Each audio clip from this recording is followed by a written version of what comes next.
My girlfriend texted, "I'm 8 weeks pregnant and you will pay child support for 18 years. I responded, "Let's talk in person." Then I showed her test results from 2 years ago proving I was sterile. When she started crying and admitted she doesn't know who the real father was then, original post I, 31 male, got the text on a Thursday morning while I was at work, just sitting there, reviewing quarterly reports, when my phone buzzed. "Madison, we need to talk. I'm 8 weeks pregnant. You're going to be a father whether you like it or not, and you will pay child support for the next 18 years. Better start saving now." I stared at my phone for a solid minute. Madison, 29, and I had been together for about 14 months. Things had been rocky lately. She'd been pushing hard for engagement, talking about timelines, biological clocks. I'd been honest that I wasn't ready for that level of commitment yet. We'd had some pretty heated arguments about it, but pregnant? That was impossible. Literally impossible. See, 2.5 years ago, I'd been diagnosed with testicular cancer. Caught it early, thank God. But the treatment, surgery, radiation had consequences. My oncologist ran tests afterward. 0 sperm count, complete azoospermia. I was sterile. The doctor said the chances of it reversing were basically non-existent. I'd told Madison about the cancer early in our relationship, but I'd kept the sterility part to myself. Not sure why exactly. Maybe because it felt too personal too early. Maybe because I wanted to see where things went first. Looking back, that was probably a mistake. But here we were. I texted back, "Let's talk in person. Can you come by my place tonight, 7 p.m.? No games, Derek. I'm keeping it and you're paying. Period." Me, "I understand. Please come over so we can discuss this properly." Madison, "Fine, but I'm bringing my sister as a witness." Perfect. Witnesses would actually help my case. I left work early, went home, and dug through my filing cabinet. Found the folder marked Medical 2022. Inside were all my cancer treatment records, including the fertility test results. Multiple tests, all showing the same thing. Sterile. 0 sperm count. I made copies of everything. Then I called my buddy Craig, who's a family lawyer, gave him the quick version. "Dude," Craig said, "you need to record this conversation. One-party consent state, totally legal. And whatever you do, don't sign anything." 7 p.m. rolled around. Madison showed up with her sister Bethany, 32F, in tow. Both of them had this smug, triumphant look. Madison was actually wearing a shirt that said "Baby Mama" on it. Subtle. They sat on my couch. I sat across from them in the chair, my phone recording in my shirt pocket. Madison launched right in. "So, I did the math. Child support in this state is 17% of your gross income. With your salary, that's about $1,100 a month for 18 years, plus medical expenses, childcare, college fund." Bethany chimed in. "And Madison's thinking of reducing her hours at work, so you might need to pay alimony too." "Can I ask a question first?" I said calmly. Madison rolled her eyes. "What?" "When did we last have sex?" She looked annoyed. "I don't know, like 6 weeks ago? 7? Why does that matter?" "Just trying to understand the timeline. You said you're 8 weeks pregnant." "Yeah, so?" I pulled out the medical folder. "Madison, I need to show you something." I handed her the test results. Watched her face as she read them. The smugness drained away, replaced by confusion, then panic. What is this?" "Those are my fertility test results from 2 years ago. I'm sterile, Madison, have been since my cancer treatment. 0 sperm count. It's medically impossible for me to be the father." Bethany snatched the papers. "This is fake. You're lying.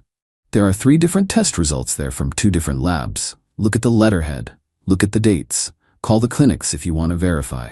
Madison's hands were shaking. But I'm pregnant. "I believe you are, but it's not mine." The room went dead silent. Then Madison started crying. Not sad tears. Angry, frustrated tears. Bethany went into attack mode. "You probably got the tests wrong. Mistakes happen. Madison hasn't been with anyone else." "Then we can do a prenatal paternity test," I said. "They can do it as early as 7 weeks now. Just a blood draw from Madison. I'll pay for it. If I'm wrong, I'll take full responsibility." Madison's crying got harder. I can't." "Why not?" I asked, though I already knew the answer. She looked up at me, mascara running. Because I don't know who the father is, okay? Are you happy now?" Bethany's mouth fell open. "Maddie, what are you talking about?" Madison turned on her sister. "Just shut up, Beth. Shut up. How many? I asked quietly. She wouldn't look at me. 2. Maybe 3. Maybe. There was this thing at Garrett's party. I was really drunk. I don't remember everything. I nodded, felt oddly calm. And you were gonna pin this on me, make me pay for 18 years for a kid that couldn't possibly be mine. Bethany tried to salvage. Well, you're still her boyfriend. You should still support her. I actually laughed. I was her boyfriend, past tense. We're done. And legally, I have zero obligation to support another man's child. Madison stood up, suddenly angry again. You led me on, talking about the future but never committing. I had to explore my options. Your options included lying about paternity and trying to trap me financially? I wasn't lying. I thought it could be yours. You literally just admitted you slept with multiple other men. Because you wouldn't commit. The entitlement was staggering. She cheated, got pregnant by someone else, and somehow this was my fault? Madison, you need to leave. Now. She grabbed her purse. This isn't over. You can't just abandon me. I'm not abandoning you. I was never responsible for you in the first place. You need to figure out who the actual father is. They won't. They're not, she stammered. Not what? Not interested in being trapped either? Bethany pulled Madison toward the door. Come on, we'll figure this out. As they left, Madison turned back. You're cruel, you know that? Heartless. No, Madison, I just refuse to be scammed. Update 1, 2 days later. The entitlement escalated fast. Friday morning, 8 a.m. I'm getting ready for work when there's pounding on my door. It's Madison's mom, Diane. This woman who'd always been sweet to me looked ready to commit murder. Derek, open this door right now. I opened it but kept the chain on. Diane, how dare you abandon my daughter in her time of need? I'm not the father, Diane. It's medically impossible. I don't care about your little tests. A real man would step up. A real man doesn't pay for another man's kid after being cheated on. She actually tried to push through the door. You're going to support my daughter. She chose you. That baby needs a father. Then she should find the actual father. Those were mistakes. You're the one she loves. I pulled out my phone. Diane, I'm recording this interaction. If you don't leave, I'm calling the police. She backed off but kept yelling.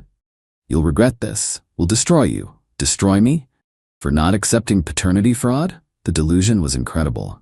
That afternoon, my phone started blowing up. Social media posts from Madison. She'd gone nuclear. Some men talk about responsibility but run at the first sign of difficulty. Thought Derek was different. Guess not. Deadbeat, fake man, abandoned and pregnant. Her friends piled on. Comments about how all men are trash, how I was probably lying about being sterile, how I should man up. Then came the kicker. A GoFundMe. Help a single mother to be abandoned by her partner. Goal, $30,000. The description painted me as a monster who dumped her the second she got pregnant. I screenshot everything and sent it to Craig. His response? Perfect. She's admitting publicly that you're not the father while trying to shame you into paying. This is extortion. But Madison wasn't done. Saturday morning, I get a text from my boss. Derek, need to see you Monday morning. Getting concerning calls about you. My stomach dropped. She'd called my workplace. I called my boss immediately. Explained the situation, offered to show him the medical records. He was understanding but said HR would need to be involved since she'd made serious accusations. What accusations? According to him, Madison had called claiming I'd coerced her into unprotected acts and was now abandoning my responsibilities. This was insane. She was trying to destroy my career because I wouldn't pay for another man's baby. Then came the text from a number I didn't recognize. Hey man, this is Tyler. Madison gave me your number. Just wanted to know I'm going to be a father to that kid. Already told Madison I'll take responsibility. Stay away from her. Tyler. One of the potential fathers, apparently. I texted back. Congrats on the pregnancy. To clarify, you're confirming you slept with Madison while she was with me, and you're the potential father? Yeah man, she said we were on a break or whatever. I'm stepping up unlike you. I screenshot that immediately. Admission of the affair in writing. 20 minutes later, another unknown number. Derek, it's Vince. Madison says I might be the father. Can we talk? Vince. So Tyler thought he was going to be the daddy, but Vince was also in the running. This was becoming a circus. I didn't respond to Vince. Not my problem to sort out. Madison called 17 times that night. Left voicemails oscillating between sobbing apologies and vicious threats. My personal favorite: "You think you're so smart with your stupid medical records. I'll tell everyone you're not even a real man." Shooting blanks: "Let's see how tough you are when everyone knows you're defective." Defective because I survived cancer. The woman I'd once thought I loved was calling me defective for being a cancer survivor. Update 2. 1 week later. Monday's HR meeting was interesting. I brought Craig with me. He came as my legal advisor, not representing me officially yet. Laid out everything: the medical records, the text admissions, the social media harassment, the recordings. HR's response was swift. They issued Madison a cease and desist letter. Any further contact with my employer would result in legal action. They also documented everything in case I needed it for a restraining order. But Madison had moved on to a new strategy. Wednesday afternoon, I got served with papers. She was suing me for intentional infliction of emotional distress and promissory estoppel. Her claim: I'd promised to start a family with her, false, and my revelation of sterility after she got pregnant was deliberate emotional abuse. Craig laughed when he read it. "She's claiming damages because you proved you're not the father? This is desperation."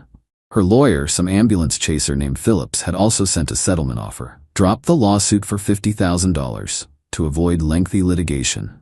Craig's response was beautiful. He countersued for defamation, harassment, and attempted fraud.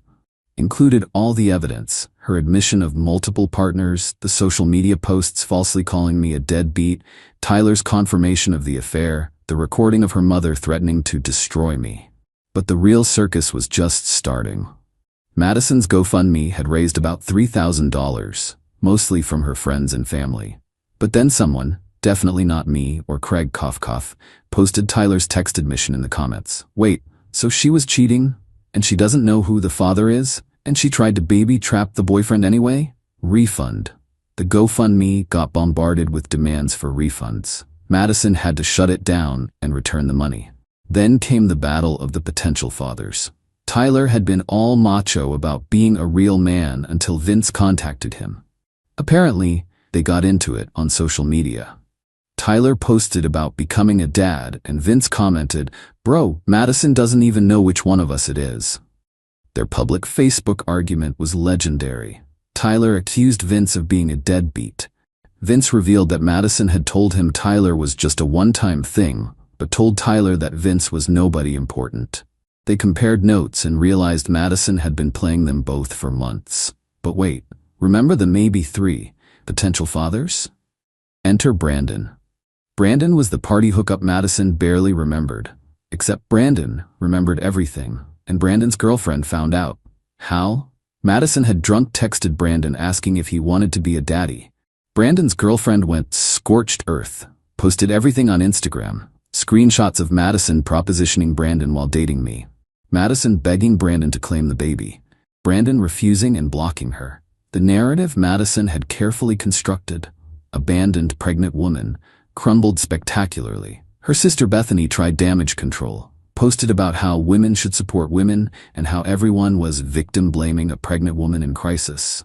Someone responded with, "Your sister tried to commit paternity fraud. That's not victim-blaming. That's criminal blaming." Then came Friday. Madison showed up at my apartment complex at 2 a.m., drunk, with her mom. Started screaming in the parking lot. "Derek, I know you're in there. You ruined my life. You owe me. That baby needs a father. Be a man." I called 911, told them my pregnant ex-girlfriend was having a mental health crisis in the parking lot. The cops arrived, tried to calm her down. Madison took a swing at one of them. Bad move. They arrested her for public intoxication and assaulting an officer. Diane tried to interfere and got arrested too. The building security footage was perfect. Madison screaming about how I owed her for wasting her prime years. How she deserved my support regardless of paternity. How she'd make me pay one way or another. Craig added the footage to our harassment file. Update 3. 3 weeks later. The legal fallout was swift. Madison's assault charge got pled down to disorderly conduct, but she got 6 months probation and mandatory anger management classes. The arrest also tanked her bullshit lawsuit against me. Hard to claim emotional distress when you're on camera drunkenly demanding money and talking about making me pay. Phillips, her lawyer, dropped her as a client. Apparently, even ambulance chasers have standards. Our countersuit proceeded. Madison tried to claim poverty, but Craig subpoenaed her bank records. Turns out she'd been getting regular deposits from both Tyler and Vince for the past 3 months. Both thought they were helping with baby prep. She'd been playing them both for cash while trying to lock me down for long-term support.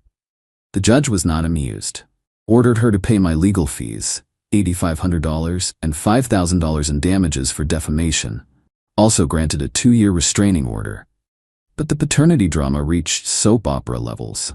Madison convinced Tyler to go to a prenatal appointment with her, posted photos on Instagram about my baby's daddy stepping up. Tyler looked proud. Vince saw the posts and lost it.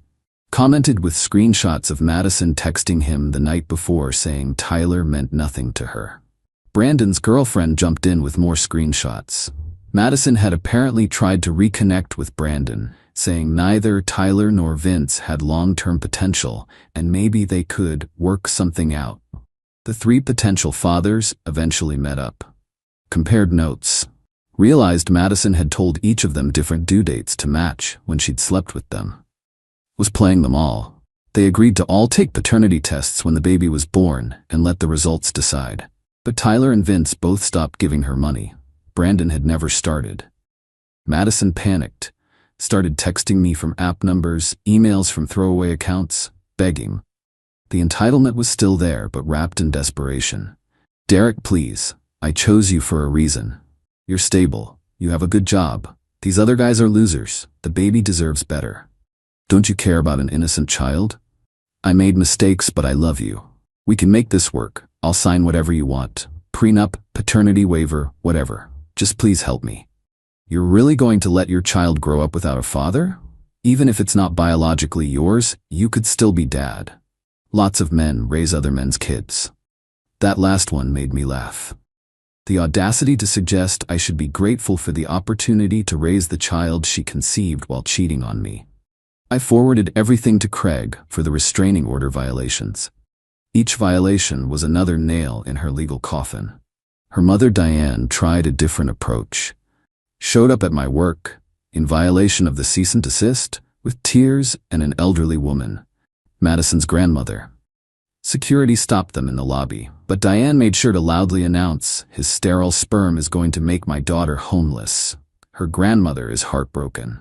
What kind of man does this to a pregnant woman? Security called the cops. Diane got arrested again. The company filed a formal trespassing complaint. Diane was banned from the premises permanently. The grandmother, who seemed genuinely confused, kept asking, "But why won't he marry Madison? She's pregnant." Nobody had told Grandma about the multiple potential fathers, apparently. Update 4, 2 months later. Madison had the baby last week, a girl. The social media announcement was subdued compared to her usual style. No mention of a father. The paternity test results came in yesterday. Craig forwarded me the court filing because Madison had tried one last Hail Mary, petitioning to have me tested for paternity despite my medical records. The judge's response was basically legal speak for, "Are you kidding me?" But here's the twist. None of the 3 tested men were the father. Not Tyler, not Vince, not Brandon. There was a 4th guy, someone she hadn't even remembered or thought to mention. Turns out, during the time she was juggling all these men and trying to lock me down, she'd also had a one-night stand with a guy named Curtis from her gym. Only found out because Curtis's ex-girlfriend saw the baby announcement and did the math. Contacted Madison with her suspicions. Curtis is married. His wife is pregnant with their 3rd kid. The explosion from that revelation made everything else look tame. Curtis's wife went full detective mode. Found out Madison knew he was married, had specifically targeted him because he'd mentioned having money troubles and wouldn't be able to fight for custody. Tyler and Vince both blocked Madison completely. Tyler posted a long Facebook rant about dodging a bullet and never trusting women again. Vince just disappeared from social media entirely. Brandon's girlfriend reached out to me, actually. Thanked me for standing my ground and exposing Madison's scheme. Said it helped Brandon see the truth before he got trapped. Madison's sister Bethany finally saw the light, posted an apology on social media. I owe Derek an apology. I believed my sister's version of events without questioning it. I encouraged her behavior and attacked an innocent man. I've learned that family doesn't mean enabling terrible behavior. Derek, if you see this, I'm truly sorry. Madison responded by calling Bethany a traitor and cutting her off. Last I heard through the grapevine, my coworker's girlfriend knows Madison's cousin. Madison is living with her parents. Curtis's wife is divorcing him and going after Madison for alienation of affection. Curtis wants nothing to do with the baby. Madison is working part-time retail because her previous employer fired her after the arrests. She's trying to get child support from Curtis, but he's claiming financial hardship due to his impending divorce. Her parents are raising the baby while she figures things out. The last email she tried to send me, which Craig handled, was 2 days ago. Derek, I know you hate me, but I'm drowning.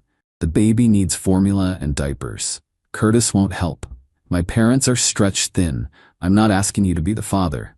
Just a loan, please. I'll pay you back. Craig's response was to file for contempt of court for violating the restraining order again. Final update 3 months later. Just a quick final update because Craig says I should document everything. Madison pled guilty to contempt of court for the repeated restraining order violations. Got 30 days in jail, suspended, and extended probation.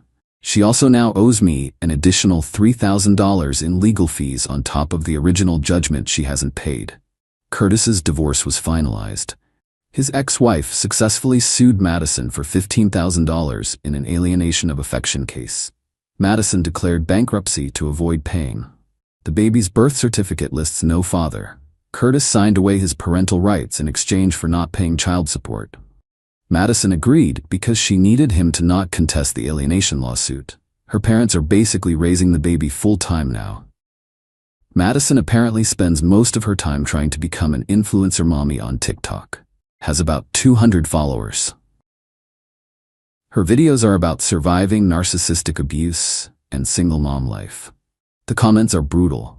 Lots of people know her real story now. As for me, I'm doing okay. Still processing the betrayal, not gonna lie. 14 months with someone who could do all that. It messes with your head. It messes with your head. But there's a silver lining I didn't mention before. About a month ago, I decided to get my fertility retested. Just curious if anything had changed. Still sterile, but the doctor mentioned something interesting. There's a new experimental treatment that might help in cases like mine. No guarantees, expensive as hell, but possible. If I ever meet someone worth trying for, at least there's a chance. Not that I'm looking right now. Trust issues are real.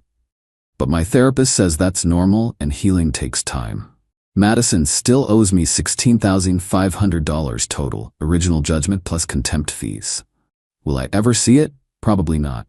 But Craig says we can garnish wages once she has steady employment. The judgments don't go away, even with bankruptcy. The restraining order has another 20 months. After that, I honestly never want to hear her name again. Moral of the story? Always trust your gut. When someone shows you who they are, believe them. And never, ever ignore red flags because you think you're in love. Oh, and get everything in writing. Everything. Thanks for following this insane journey. I'm closing this chapter and moving forward.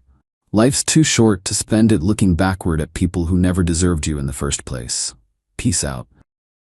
Edit. Since some asked, yes, I kept all the screenshots and recordings backed up in 3 places. Cloud, external drive, and printed copies in a safety deposit box. Craig says I'm paranoid, I say I'm prepared.